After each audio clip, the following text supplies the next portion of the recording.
Hi, this is Holly Beatty, the Joyful Warrior, and I am a spirit initiated shaman.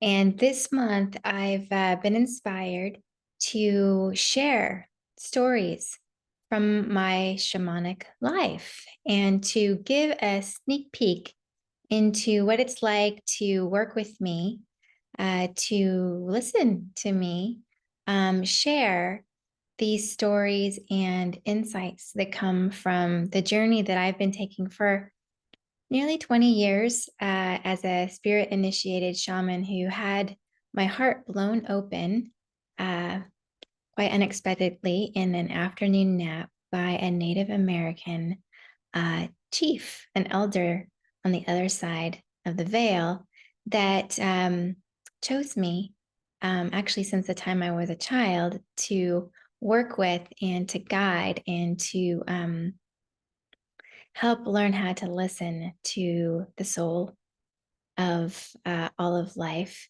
to all of the souls within life very clearly. So, anyway, I'm here. Today is number 4. And I know the stories that I'm telling are a little lengthy for those of you that have been following. The sort of the point of this story, um, it really revolves around how souls get stuck, um, and how we can, within a certain aspect of our psyche, be sort of caught in a Groundhog Day experience where we go over and over and over something again, and we're not able to free our energy up, our psychic energy, which is also our mana for thinking and creating from the point of the present where we are right now. Having our full vitality with us and how we can recover that. I'm just going to touch upon it a little bit. So, this story is set in, I guess it's around 2002. It happened in the waking world, meaning this world that we all share when our eyes are open and our bodies are in motion. um, so I had just had a baby, Taryn, my oldest son. He was just 6 months old. And I was really excited to travel from California back to see friends of mine in Virginia, Richmond, Virginia, where I used to live for a time before he was born. I wanted to go show him some my friends. So on my own, I took Taryn and we jumped on an airplane and we went to Richmond. And where I ended up staying was a good friend's house. And she lived in this beautiful older home that had been renovated. And it was right near the James River. The James River is quite a special place. There's a lot of history there that has to do with the Civil War and also with the Native Americans of that region. And in needless to say, right now and then, it's just a very, very beautiful place and a beautiful neighborhood with a little bit of acreage, maybe about a half acre around each house. Like there's these little fences and lawns and beautiful trees and some distance between each home. And her house was 3 stories high and had a lot of different architecture features, high ceilings, and it's really interesting. So anyway, just to kind of set the scene of where I was, this experience was interesting because I didn't have the experience with the chief where he blasted my heart chakra open until I was 33. And at this time, I was closer to about 29. So I wouldn't say that at this time I was a shaman. In fact, I had really never heard of the word shaman or knew what a shaman was until after my experience with the chief. And I'll talk about that at some other point. Um, so in this moment, I have had spiritual experiences where I've had otherworldly things happen and that have been, like unexplainable or miraculous or really synchronistic breadcrumbs leading my path towards a greater spiritual focus than, I kind of came in with as a child and in my family in terms of being taught from a young age to like follow only the spiritual impulses that come from my heart and arise from, grace and surrendering my own will to that will. No, I wasn't born or raised like that. But anyway, so the experience I had, it was coming from a place of not having full capacity to really see the spiritual world and not really knowing that I had that fully, um, and kind of being more normal. So in any event, I had a great day with my friend upon coming to see her. And that night, I was sleeping in a spare room that she had, her guest room. She also had a little baby, a little older than mine, maybe 2 at the time. And so her husband and her had a bedroom that was downstairs, and so did their little toddler. And mine was kind of on the third story up, and then the like living room and the kitchen was sort of in the middle. So in this experience, I am asleep in the bed. My son is sleeping next to me, and everything is normal, and I'm fully asleep. Okay. So what happens is while I'm sleeping, I become aware that somebody has just entered the room, and I can feel an energetic disturbance, like an anxietal feeling. So I don't know how I did it at that time, but it just was a reflex, I think, of my own consciousness, where you could say I opened my eyes. I was still sleeping. I did not open my physical eyes, but I opened my consciousness and I could see as though I had awoken with my eyes awake, laying in the bed. So I was laying in the bed with my eyes awake while I was asleep, while my eyes were closed. You get the idea. I could see who was in the room. And I noticed that it was a woman. She had black hair and she was kind of a wisp of a woman, not that full with any sort of fullness of her being in terms of like she was disheveled and pale and thin, gaunt in her cheeks. And she was moving her um, she was moving her face and head about. So she was sort of like going, it's kind of this sort of energy. And so I just watched and felt protective of my child and a little afraid what was in the room. But then she left. She left the room. And that was weird. uh, so I just kind of stayed in my own space of consciousness and awakeness for a minute, thinking to myself, what was that?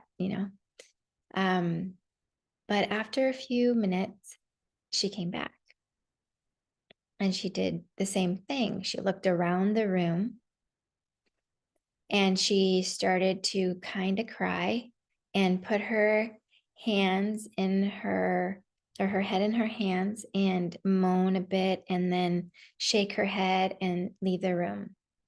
Okay, well, this happened like one more time. So 3 times total, where she would just come in and go out.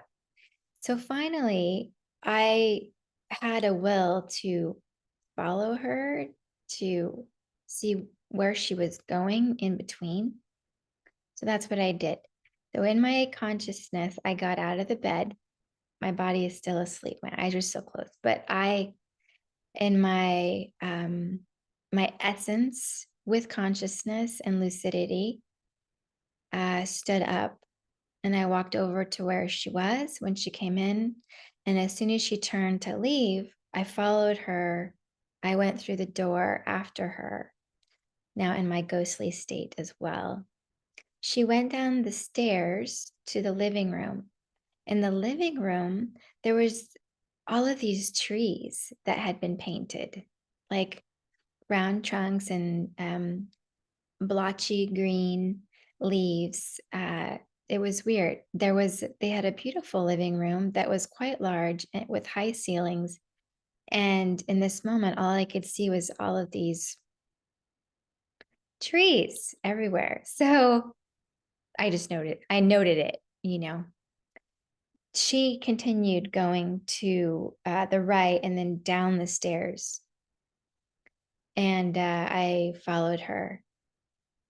When we were there, she turned left. Now that was the guest bathroom. So it's just like one of those bathrooms with just a place where you go to the bathroom and a sink, like a little hall bathroom. And I remember the tiles were black and white when I looked down at the flooring, and I hadn't seen that. I hadn't seen the tiles. I had only been upstairs, and there was another bathroom off the end of the kitchen. And I had used that one before, but I hadn't gone down the stairs. So I noted the black and white floor. Anyways, the woman, she took a razor to her wrist and she pressed on it, and she said something, and I saw something at the same time, which was she pushed on it and there was all of the blood coming out, right? And then at the same time she said, whoops, whoops. So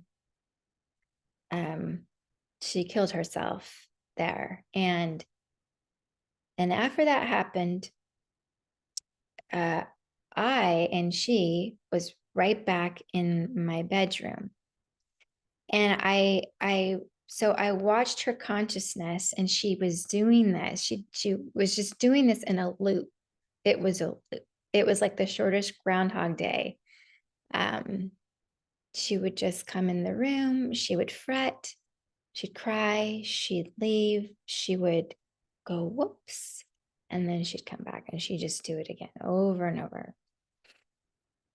So finally, after some time of this, I stayed in my room. I didn't follow her.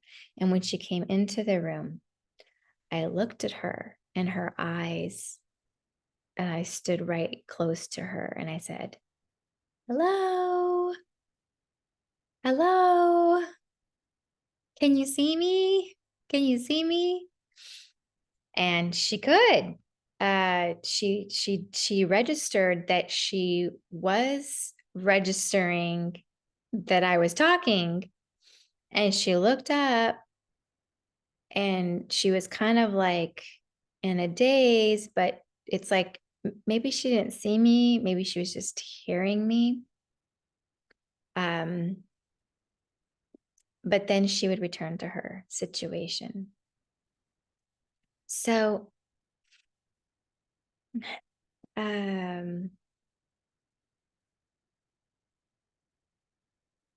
what I did was try to change the feeling of panic and anxiety that she was having, because I really just couldn't sleep like that with her coming in and going. And I had met ghosts before. The first time I met a ghost was when I was 3, as somebody that had died a long time ago. Um, I was just 3, and I remember it very clearly. So I was born with this sort of gift of seeing ghosts, but it didn't happen all the time. Few and far between. Unique situations, and nothing really like this before.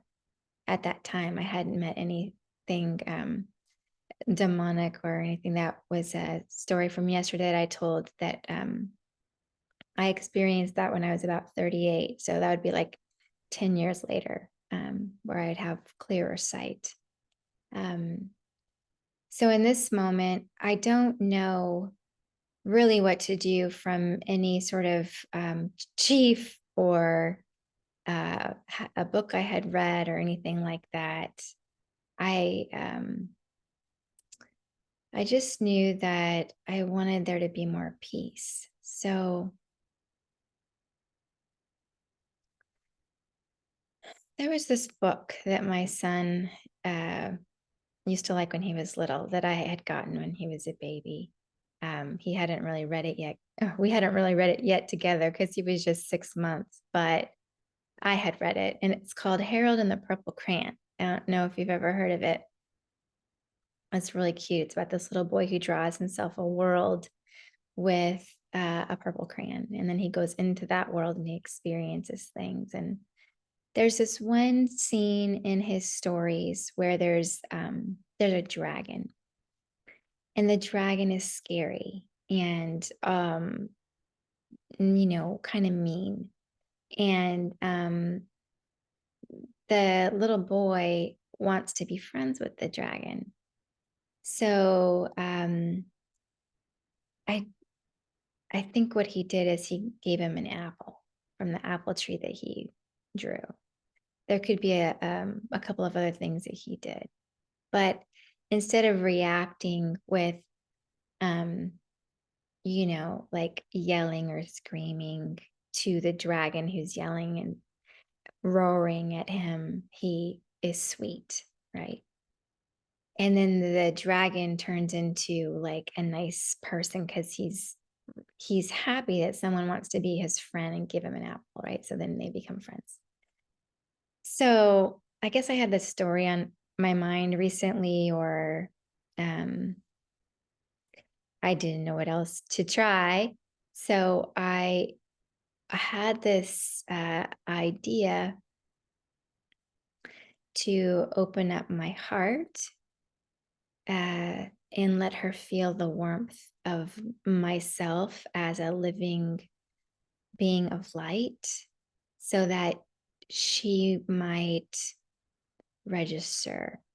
She might register it, and help wake her out of her repeating nightmare that she was living. So that's what I did. I stood there. I remember drawing in my mind a sacred circle around my bed, asking God to keep my son clear of any energies that were in the room besides his own and heaven's. And I asked her with my heart, non-verbally, to feel my love. So I just sort of opened up and sought to send her warmth. And when she came in the next time, because I was kind of preparing myself with the meditation and doing this while she was gone. She came in every few minutes. So I was like preparing. And it worked more. It worked more than what I had done before, trying to be like, hey, trying to, snap her out of it. She kind of got that there was something different and registered it, but she didn't really respond. So this time she picked her head up. She picked her head up and she looked at me in the eyes. And that's when I felt scared. Like, oh, I don't know. So I just stuck with the program I had in my head that I just sent her love. And I had this vision in my head that I was a candle and that the sun would be like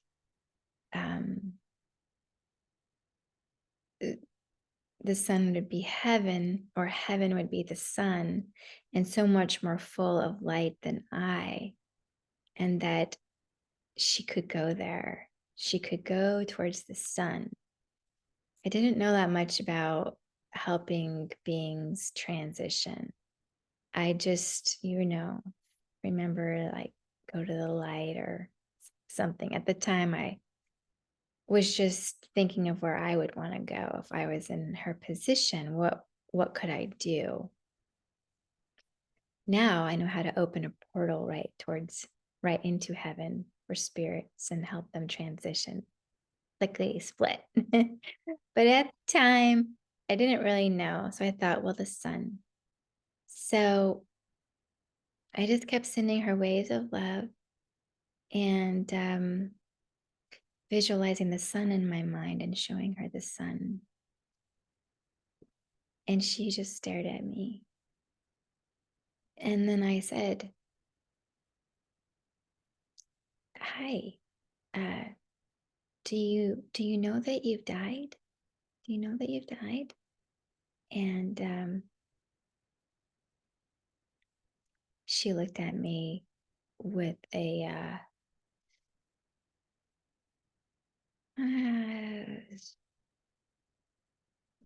it's like a kind of a glare and disdain. Not really the look that you want to receive from a ghost. No, it was kind of scary, actually. And her energy was kind of angry. So I just kept doing what I was trying to do. I was suggesting that she didn't have to keep being in that loop. So I said that, not exactly those words. I said, it looks like you're sort of caught in the moment that you died. That doesn't feel very nice to experience over and over. You don't have to be here. You can move on. You can know that you died. So I talked to her like that. And she went from the disdain and to vacant, but she was not in the loop anymore. She was listening. She was listening. And then she started to cry. And then she left. And I waited to see if she would come back the same way, another time like she had been. But she didn't that night. So I, of course, didn't really sleep very good that night. Laid down again in my consciousness. Of course, my body's on the bed the whole time. Story of my life. Walking around in my astral body. So I talked to my friend the next day and I said, "Hey, I don't want to sound crazy, but I had a little visitor last night, And so I told her everything that happened and what I saw. And you know what she said? She said, "Holly, um, the next door neighbor told me the story about the woman who died in the house, because it's been kind of like a old wives' tale that the house is haunted. And she told me that when I first moved in, not, the story about the woman. And so that was interesting, right? And she said, and you know what? Part of what she told me is that she painted trees all over the living room right before she died. When people came in and found her, they found the living room had all these trees painted in it. Of course, I had gone down into that bathroom after I woke up that morning before having coffee with my friend. Oh, the days of coffee. No, I don't get them anymore. It's only green juice for me these days. Read medical medium. Anyway, at the time I was still enjoying coffee, and went before we had our coffee and chatted like this. I went down into that bathroom because I was just curious. So there was black and white tile in it, sure enough. Anyway, my friend, she said that the neighbor had told her the story of how the woman died. So essentially, she had had a son that had been in the service, and he died. He died in the military, and it was a long time ago. Since it was maybe the Vietnam War, so like 30 years before. I don't know, 50 years before. No, yeah, 30 years, about around 30 years before. Anyway, yeah, her son had died, and she had kind of gone crazy with grief, and then she killed herself. And that really just made sense to me, because when she was coming up into the room where I was, that must have been her son's room, like looking around and feeling so overwhelmed with her own grief that she just couldn't live with the idea of her son having died. So that was nice. And we we both left for the day, and I wanted to get out of the house for a little bit, give some space to all of it. And I asked her if we could go to, like a spiritual bookstore, because I just had a feeling that that night, the night coming up was going to be weird. So we went to the bookstore, and I just asked the person who worked there. I didn't really know a lot about spirituality at the time. I was a corporate type, uh, very ambitious corporate type. I wasn't. I guess I was a vegetarian at the time, but I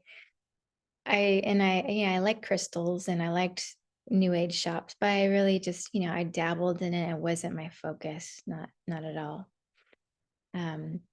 Anyway, I asked the person who worked there, if you are needing to help clear like a lost soul from a house, like a ghost, do you have any ideas of what to do? you know, and the guy at the bookstore, he said, well, a lot of people buy sage. They use sage. I have some here. It's a good time to sage. And So he sold me some sage. And for some reason, I it just feels good to smell it, you know? Let's share some with you. For some reason, I felt like I wanted to get some corn. So we went to the grocery store and got a bag of popcorn.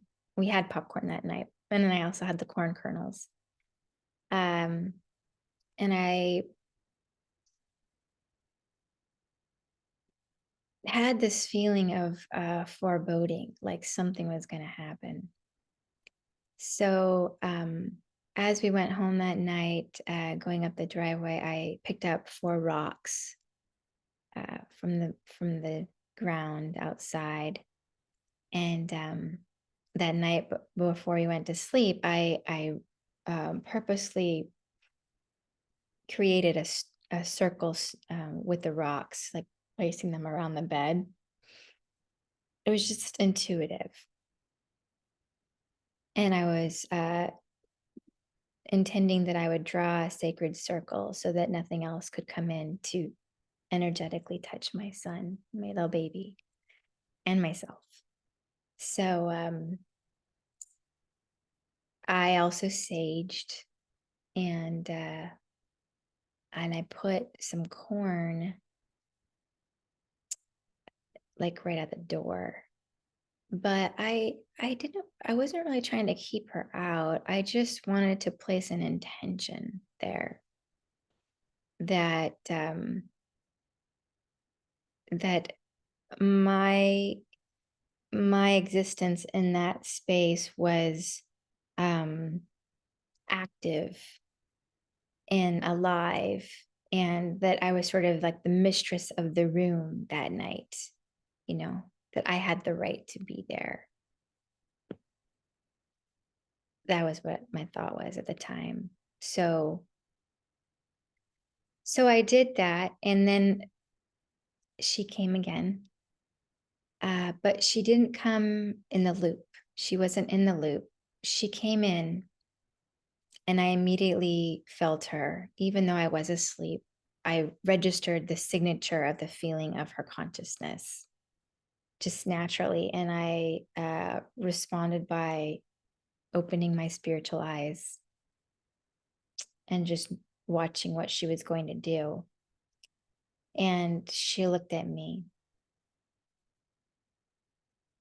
and she just was stern, kind of like she was pissed. So I got up in my consciousness. I stood up and I walked not that close to her, but across from her to just give her my attention. And I said, well, I don't really know how to do this. I don't know how to help you move on, but I don't think you really want to be here. It seems exhausting.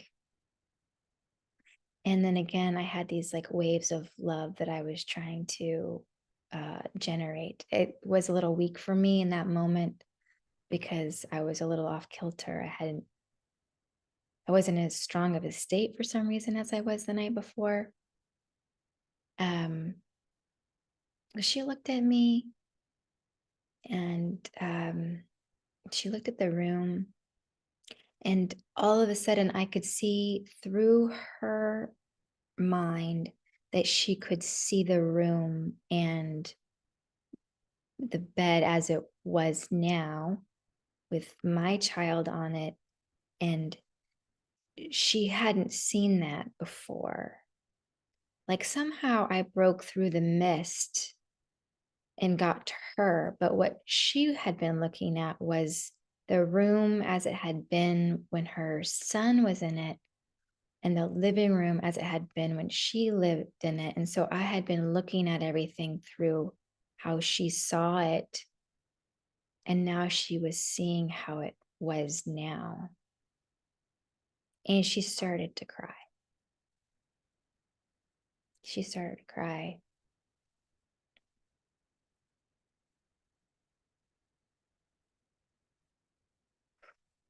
she just started to cry.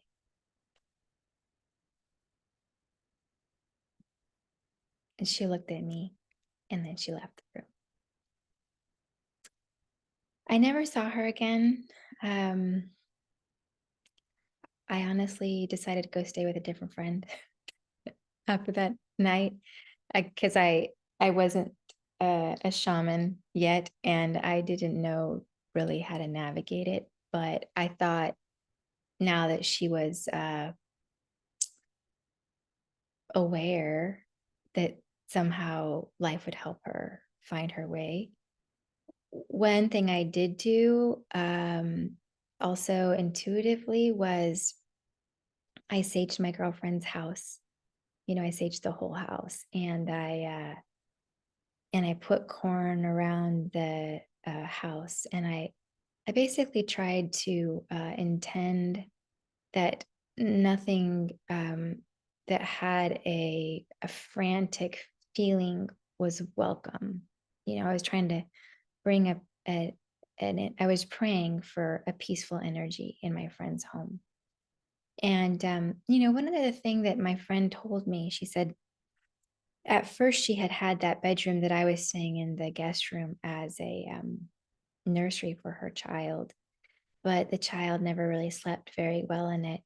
And then her parents came to stay with her when the baby was younger to help. And they were living in that room, and they never were able to sleep in it. So they actually changed rooms to another one downstairs. And so everybody had felt the restlessness and had, well, everybody, the baby had been restless in the room. But the adults wanted to change the room. So even without really knowing that there was a ghost, an unrested soul, there was a feeling, there was a response to a feeling of something that was being felt while in the room, even if it wasn't able to be attributed to the room or to anything specifically. And that's how a lot of uh, our life is lived.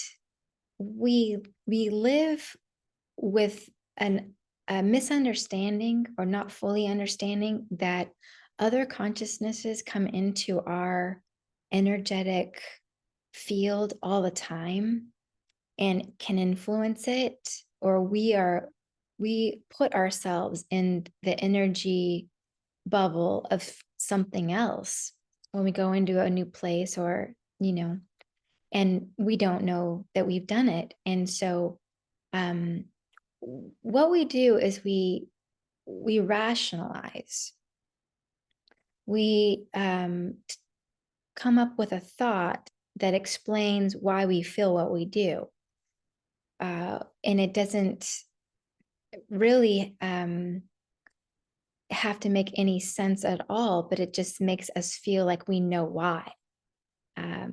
That's not necessarily what her parents did at that time. They just said, we're not sleeping well in this room, maybe we'll try another one. Maybe it's the light, maybe it's the light, maybe it's, they didn't know.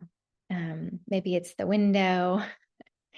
But they didn't want to sleep in it, and the son couldn't sleep in it. Her son couldn't sleep in it. So a kernel of learning that can be had from that story is just,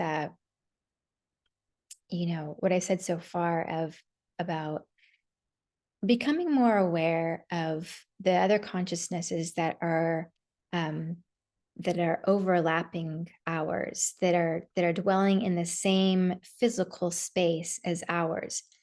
No one else is going to be standing inside of our skin, no other physical person, but other people's minds can be inside our skin and our space.